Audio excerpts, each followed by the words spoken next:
Hello, എല്ലാവർക്കും പുതിയൊരു വീഡിയോയിലേക്ക് സ്വാഗതം. ഇന്ന് നമ്മൾ പുതിയൊരു സംരംഭമായിട്ടാണ് നമ്മൾ വന്നിരിക്കുന്നത്. അപ്പം നേരിട്ട് നമുക്ക് കാര്യത്തിലേക്ക് കിടക്കാം. അതിനു മുന്നേ നമ്മുടെ ചാനൽ ഇതുവരെ നിങ്ങൾ സബ്സ്ക്രൈബ് ചെയ്തിട്ടില്ലെങ്കിൽ ചാനലൊന്ന് സബ്സ്ക്രൈബ് ചെയ്യുക. അപ്പം നമുക്ക് കാര്യത്തിലേക്ക് കിടക്കാം. ഇന്നത്തെ സംരംഭം എന്താണെന്നല്ലേ? അതെ, നിങ്ങൾക്കൊക്കെ കുട്ടികളെ ഇഷ്ടമാണോ? കുഞ്ഞു കുട്ടികളെയൊക്കെ. അങ്ങനെയുള്ള കുട്ടികളെ നമ്മൾ അവർക്ക് വേണ്ടി, അല്ലെങ്കിൽ അവരാണ് നമ്മുടെ ഇന്നത്തെ സംരംഭത്തിനകത്തെ പ്രധാനമായിട്ടും ഉൾക്കൊള്ളിച്ചിരിക്കുന്നത്, അല്ലെങ്കിൽ അവരാണ് നമ്മുടെ സംരംഭം എന്ന് പറയുന്നത്, കുട്ടികളാണ്. അപ്പോൾ നിങ്ങൾ ഓർക്കും എന്താണെന്ന്. മറ്റൊന്നുമല്ല, നമ്മൾ ഡേ കെയർ സ്റ്റാർട്ട് ചെയ്യുന്നതിനെക്കുറിച്ചാണ് ഇന്നത്തെ നമ്മുടെ വീഡിയോയിലൂടെ പങ്കുവയ്ക്കുന്നത്. നിങ്ങൾക്ക് എല്ലാവർക്കും അറിയാമല്ലോ, ഇന്ന് മിക്ക വീടുകളിലും കുട്ടികളെ നോക്കാനായിട്ട് ആളുകളില്ലാത്ത സ്ഥിതിയാണ്. എന്നാൽ ധൈര്യമായിട്ട് അവരെ നമ്മുടെ വീടുകളിൽ വേലക്കാരികളെ അല്ലെങ്കിൽ വേലക്കാരെ നമ്മൾ ഏൽപ്പിച്ചിട്ട് പോയി കഴിഞ്ഞ് കഴിഞ്ഞാൽ പലപ്പോഴും പലതരത്തിലുള്ള ബുദ്ധിമുട്ടുകളും നമ്മുടെ കുട്ടികൾ നേരിടേണ്ടതായിട്ട് വരാറുണ്ട്. ശരിയല്ലേ? അങ്ങനെയുള്ള സാഹചര്യങ്ങൾ ഒഴിവാക്കാൻ വേണ്ടിയാണ് ഡേ കെയർ ഫെസിലിറ്റീസൊക്കെ ഇന്ന് പ്രൊവൈഡ് ചെയ്തു വരുന്നത്. മിക്ക വീടുകളിലും അച്ഛനമ്മമാർ ജോലിക്കാരായിരിക്കും. അവർക്ക് കുട്ടികളെ നോക്കാനായിട്ടുള്ള സമയം ഉണ്ടായിരിക്കില്ല. പണ്ട് കാലത്തൊക്കെ ആണെങ്കിൽ കൂട്ടുകുടുംബങ്ങളായിരുന്നു ഉണ്ടായിരുന്നത്. അവിടെ നമ്മുടെ കുട്ടികളെ നോക്കാനും അവർക്ക് വേണ്ട വിദ്യാഭ്യാസ കാര്യങ്ങൾ, പ്രാഥമിക വിദ്യാഭ്യാസ കാര്യങ്ങളൊക്കെ നൽകാനായിട്ടും. ഈ പ്രാഥമിക വിദ്യാഭ്യാസം എന്ന് പറയുന്നത് നമ്മുടെ വീടുകളിൽ നിന്ന് ആരംഭിക്കുന്ന വിദ്യാഭ്യാസമാണ്, സ്കൂളുകളല്ല ഉദ്ദേശിക്കുന്നത്. അങ്ങനെയുള്ള പ്രാഥമിക ശിക്ഷണങ്ങളൊക്കെ നൽകാനായിട്ടുള്ള ഒരു സമ്പ്രദായമൊക്കെ പണ്ട് കൂട്ടുകുടുംബങ്ങളിലൊക്കെ നടക്കുമായിരുന്നു. എന്നാൽ ഇന്ന് കാലത്തെ കാര്യങ്ങളൊക്കെ മാറി മറിഞ്ഞു.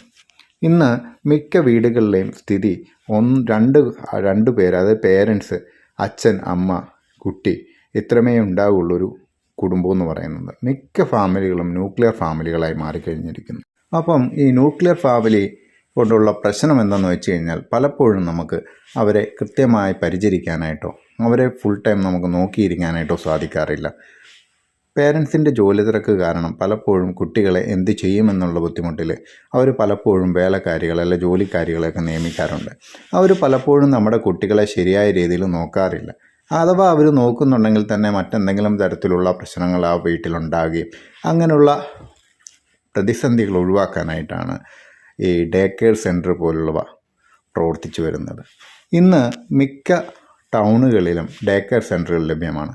എന്നാൽ നല്ല രീതിയിൽ പ്രവർത്തിക്കുന്ന ഒരു ഡേ കെയർ സെൻറ്റർ നമ്മൾ കണ്ടുപിടിക്കണമെങ്കിൽ വളരെയധികം ബുദ്ധിമുട്ടാണ്. എന്തുകൊണ്ടാണ് നല്ലൊരു ഡേ കെയർ സെൻറ്ററുകളുടെ അഭാവം ഇന്നും നമ്മുടെ സൊസൈറ്റിയിൽ നിലനിൽക്കുന്നതിന് കാരണമെന്ന് നിങ്ങൾ ചിന്തിച്ചിട്ടുണ്ടോ? കുട്ടികളോട് ഉള്ള ആളുകളാണെങ്കിൽ മാത്രമേ നമുക്ക് നല്ല രീതിയിലൊരു ഡേ കെയർ സെൻറ്റർ നമുക്ക് നടത്തിക്കൊണ്ടു പോകാനായിട്ട് സാധിക്കുകയുള്ളൂ. അതാണ് ഞാൻ വീഡിയോയുടെ ആദ്യം ചോദിച്ചത്, നിങ്ങൾക്ക് കുട്ടികളെ വളരെയധികം ഇഷ്ടമാണോ എന്ന്. നിങ്ങൾക്ക് കുട്ടികളെ ഇഷ്ടമാണെങ്കിൽ, കുട്ടികളെ കളിപ്പിക്കാൻ ഇഷ്ടമാണെങ്കിൽ, കൊഞ്ചിക്കാൻ ഇഷ്ടമാണെങ്കിൽ, അവരെ പരിചരിക്കാൻ ഇഷ്ടമാണെങ്കിൽ, തീർച്ചയായിട്ടും നിങ്ങളൊരു ബിസിനസ് സംരംഭമാണ് അന്വേഷിക്കുന്നതെങ്കിൽ നിങ്ങൾക്ക് ഡേ കെയർ സെൻറ്ററുകൾ ആരംഭിക്കാവുന്നതാണ്. നിങ്ങൾ കുട്ടികളുടെ പ്രാഥമിക പരിചരണങ്ങളും അവർക്ക് കൊടുക്കേണ്ട ട്രെയിനിങ്ങുകളും എല്ലാം നിങ്ങൾ വിശദമായി പഠിക്കുകയാണെങ്കിൽ, ഒരു ട്രെയിനിങ് സെൻറ്ററിൽ പോയിട്ട് നിങ്ങൾ അതിന് വേണ്ടിയിട്ടുള്ള കോഴ്സുകൾ അറ്റൻഡ് ചെയ്യുകയാണെങ്കിൽ നിങ്ങൾക്ക് വളരെ നല്ല രീതിയിൽ നിങ്ങൾക്ക് ഡേ കെയർ സെൻറ്ററുകൾ നടത്തിക്കൊണ്ടു പോകാനായിട്ട് സാധിക്കും. ഇനി നിങ്ങൾക്ക് കുട്ടികളെ പരിചരിക്കാനും കുട്ടികളുടെ കളി തമാശകളൊക്കെ നിങ്ങൾക്ക് ഇഷ്ടമാണ്, പക്ഷേ അവരെ പരിചരിക്കാനുള്ള കഴിവുകളൊന്നും ഇല്ല എങ്കിൽ, നിങ്ങൾക്ക് ഇൻവെസ്റ്റ്മെൻറ്റ് നടത്താൻ താല്പര്യമുണ്ടെങ്കിൽ, നിങ്ങൾക്ക് നല്ലൊരു ഡേ കെയർ സെൻറ്റർ ആരംഭിച്ച് അവിടെ നല്ല ട്രെയിൻഡ് ആയിട്ടുള്ള ആയമാരെ വെച്ച് നിങ്ങൾക്ക് ആ ഡേ കെയർ സെൻറ്റർ നടത്തിക്കൊണ്ട് പോകാനായിട്ട് സാധിക്കും. ഇന്ന് ഡേ കെയർ സെൻറ്ററിൽ കുട്ടികൾക്ക് പോഷകസമൃദ്ധമായ ഭക്ഷണങ്ങൾ നൽകുക, അവരെ പരിചരിക്കുക, അവരുടെ വീട്ടിൽ നിന്ന് മാറി നിൽക്കുന്ന ഒരു ഫീല് ആ കുട്ടികൾക്ക് തോന്നാതിരിക്കുക, ആ രീതിയിലൊക്കെ നമ്മൾ പരിചരിക്കുകയാണെങ്കിൽ ഡേ കെയർ സെൻറ്റർ വൻ വിജയമായിരിക്കും. പണ്ട് ഒരു 4-5 വർഷം മുന്നേയൊക്കെ ഞാൻ കേട്ടിട്ടുണ്ട്, ഡേ കെയർ സെൻറ്ററിലൊക്കെ ചെല്ലുന്ന കുട്ടികളെ വല്ലാതെ ഉപദ്രവിക്കുന്ന ഒരു രീതിയൊക്കെ ഉണ്ടായിരുന്നു. അതിനുശേഷം നമ്മുടെ ഗവൺമെൻറ് കുറച്ച് നിയമങ്ങളൊക്കെ കൊണ്ടുവന്നിട്ടുണ്ട്. അപ്പം അതനുസരിച്ച് കുട്ടികൾക്ക് വേണ്ട സൗകര്യങ്ങളൊക്കെ അറേഞ്ച് ചെയ്യണം, കുട്ടികളെ ശിക്ഷിക്കാൻ പാടില്ല, അങ്ങനത്തെ കാര്യങ്ങളൊക്കെ അറേഞ്ച് ചെയ്തിട്ടുണ്ട്. അപ്പം നമ്മൾ തീർച്ചയായിട്ടും കുട്ടികളെ ഡേ കെയറിൽ കൊണ്ടുവരുമ്പോൾ അവരെ പരിചരിക്കണം. എങ്ങനെ? അവരുടെ അച്ഛനമ്മമാർ എങ്ങനെയാണോ അവരെ നോക്കുന്നത് അതേപോലെ പരിചരിക്കുക. അല്ലെങ്കിൽ നമ്മളുടെ മക്കളെ എങ്ങനെയാണോ നോക്കുന്നത് അതേപോലെ അതേ സ്നേഹത്തിൽ തന്നെ ഈ വരുന്ന കുഞ്ഞു മക്കളെയും നമ്മൾ നോക്കേണ്ടതാണ്. അവർക്ക് വേണ്ട പ്രാഥമിക വിദ്യാഭ്യാസം നമ്മുടെ ഡേ കെയറിൽ നിന്ന് ആരംഭിക്കണം.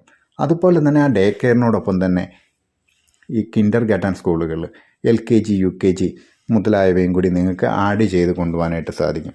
അപ്പോൾ അതൊരു നല്ലൊരു വരുമാനമായിട്ടാണ് നിങ്ങൾക്ക് ലഭ്യമാവുക. അപ്പം നിങ്ങൾ ചെയ്യേണ്ടത്, ഒന്നെങ്കിൽ നിങ്ങൾ ട്രെയിൻഡ് ആയിരിക്കണം, അല്ലെങ്കിൽ നിങ്ങൾ ഇൻവെസ്റ്റ് ചെയ്തൊരു നല്ലൊരു ഡേ കെയർ ഫെസിലിറ്റി നിങ്ങൾ ഒരുക്കുക.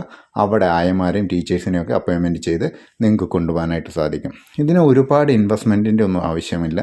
നല്ലൊരു സ്പേസ് വേണം, നല്ല ഹൈജീനിക് ആയിരിക്കണം, അതുപോലെ തന്നെ അട്രാക്റ്റീവ് ആയിരിക്കണം. കുട്ടികൾക്കാണെങ്കിൽ ഈ ടോയ്സ് കാര്യങ്ങളൊക്കെ നമ്മൾ വാങ്ങിച്ച് അറേഞ്ച് ചെയ്തിട്ടുണ്ടാവണം. അങ്ങനെ എല്ലാവിധ ഫെസിലിറ്റിയോടും കൂടിയിട്ട് നമ്മൾ നല്ലൊരു ഡേ കെയർ നടത്തുകയാണെങ്കിൽ ഒരിക്കലും അതൊരു പരാജയമെന്ന് പറയാൻ പറ്റില്ല. അത് നിങ്ങൾ സമൂഹത്തോട് ചെയ്യുന്ന ഒരു സേവനവും അതിലുപരി നല്ലൊരു ബിസിനസ്സുമായിരിക്കും ഈ ഡേ കെയർ സെൻ്റർ കൊണ്ട് നിങ്ങൾ സൃഷ്ടിക്കപ്പെടാൻ പോകുന്നത്. അപ്പം നമുക്ക് വീണ്ടും മറ്റൊരു വീഡിയോയിൽ കാണാം. അതുവരേക്കും എല്ലാവർക്കും നന്ദി, നമസ്കാരം.